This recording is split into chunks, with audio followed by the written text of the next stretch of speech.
Problem 7.3 tells us that a mass m moving in two dimensions has a potential energy equals to 1/2 kr squared. And r stands for x squared plus y squared, so it looks almost like a polar coordinates. Instead of using r, we're going to use x and y, also because our equation tells us u is supposed to be an x and y. So u over x and y is equals to 1/2 k x squared plus y squared, and then t is always going to be equal to the same, so 1/2 mv squared, which is equals to 1/2 m x dot squared plus y dot squared. So our Lagrangian is equals to t minus u, which is equals to 1/2 m times x dot squared plus y dot squared minus 1/2 k x squared plus y squared.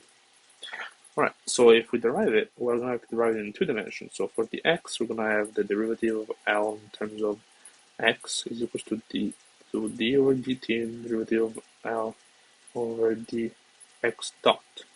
So the first one will give us an answer of negative kx is equals to d over dt times mx dot.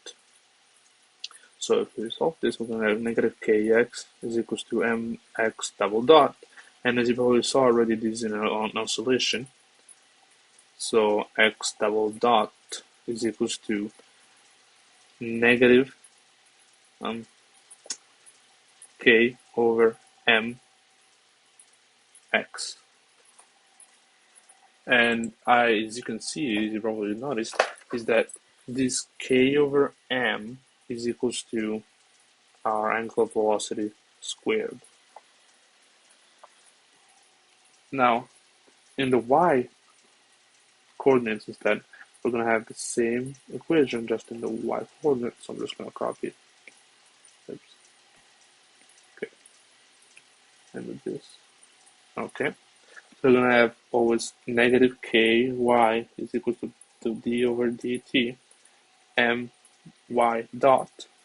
So I'm going to have negative ky is equals to my double dot, and of course y double dot is equals to negative k over my, and again we get k over m that is equals to the angular velocity squared. And as you can see, the angular velocity does not matter based on your based on the dimension that you want to use. So if you want to use z, x or y, or if you were in three dimension and with z, it wouldn't matter either, as long as you're talking about all the same two planes.